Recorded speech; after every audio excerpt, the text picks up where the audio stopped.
You're sabotaging your own harvest if you're still treating mulch like a thin, decorative layer. I see it all the time, people spreading a light sprinkle of straw or bark, barely covering the soil, then wondering why their beds dry out, weeds keep coming back, and yields stall. That habit doesn't just slow your progress, it locks your soil into a constant cycle of stress, especially in hot, dry conditions or compacted ground. What actually works, and what a lot of growers still hesitate to do, is going deep. Not 2 centimeters, not 5. I'm talking 10 to 20 centimeters of coarse, raw wood chips. This is the so-called forbidden mulch, and once you understand how it behaves, you'll see why it can completely change your output. The real reason shallow mulch fails your soil: a thin mulch layer doesn't create a stable environment. It lets heat penetrate, moisture escape, and weed seeds germinate right through it. Worse, it breaks down too quickly to build any meaningful organic structure in the soil. When you've only got a light covering, your soil is still exposed to temperature swings. That means roots get stressed, microbes slow down, and water evaporates faster than your plants can use it. You end up watering more often, feeding more often, and still getting average results. Deep mulch flips that equation entirely. Deep wood chips mimic what forests do naturally. If you've ever dug into a forest floor, you've seen the system already working. There's no bare soil. There's a thick, spongy layer of decomposing wood, leaves, and organic matter. That layer holds moisture, buffers temperature, and feeds the soil slowly over time. When you apply 10 to 20 centimeters of coarse wood chips in your garden, you're essentially recreating that system.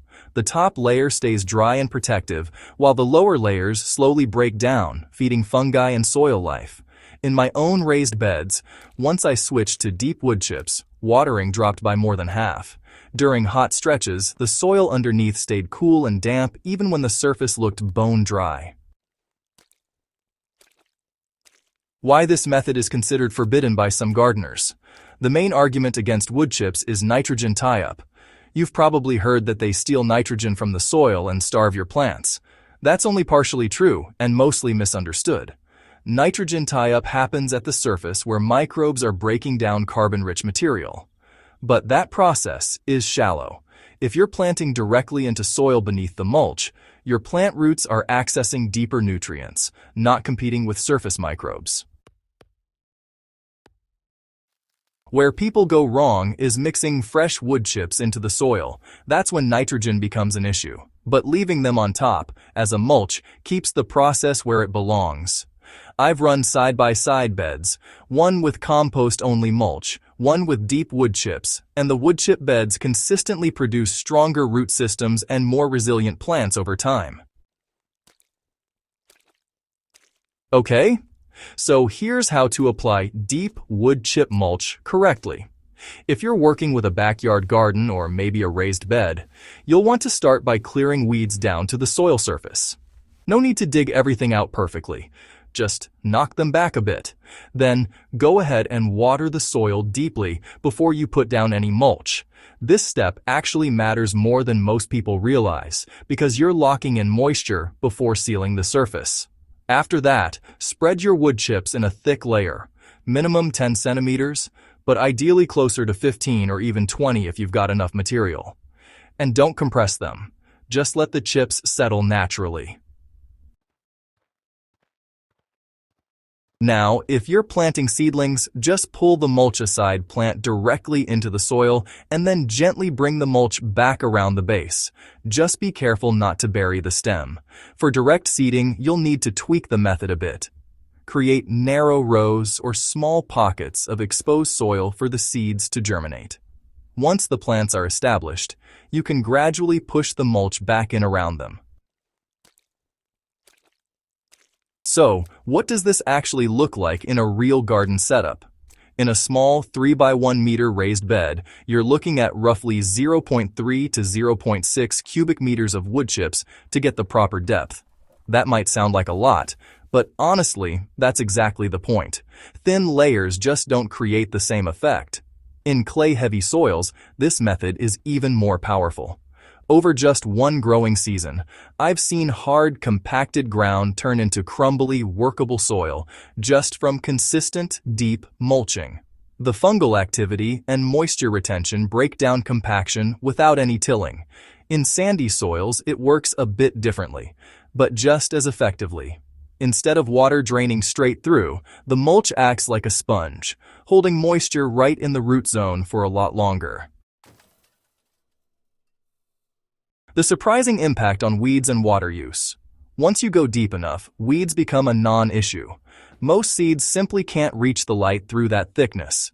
The few that do are easy to pull because the soil underneath stays loose and moist. Watering becomes less frequent, but, more effective. Instead of daily shallow watering, you can water deeply once and let the mulch hold that moisture for days or even weeks depending on your climate. In dry regions or during peak heat, this alone can double your effective growing capacity because plants aren't constantly stressed. Where this method can go wrong if you ignore the details. There are a few mistakes that will ruin the benefits if you're not careful. If you pile mulch directly against plant stems or tree trunks, you'll invite rot and pests. Always leave a small gap around the base. If your mulch layer is too thin, you won't get the moisture retention or weed suppression, and you'll end up thinking the method doesn't work. If you're using very fine material, like sawdust, it can compact and block airflow. Coarse chips are key because they create air pockets and break down more gradually. And if you're expecting instant results in poor soil, you'll be disappointed. This is a system that builds over time. The first few weeks improve moisture and temperature, but the real gains show up after a full season. How deep mulch interacts with feeding and fertility. One of the biggest advantages of this method is how it stabilizes nutrient availability. Instead of nutrients flushing out with every watering, they stay in the system longer. You can still add compost or organic fertilizer, but you don't need nearly as much. In fact, I've reduced compost inputs by about 30 to 50% in beds using deep wood chips because the soil starts cycling nutrients more efficiently. If you're growing heavy feeders like tomatoes or peppers, you can apply compost directly under the mulch layer. That way it feeds the soil without being exposed to sun and drying out. What about pests and rodents in thick mulch? This comes up a lot, and the answer is it depends on your environment, but it's manageable. Yes, thick mulch can provide habitat, but in a balanced garden with predators, birds, beneficial insects, even the occasional lizard, populations stay in check.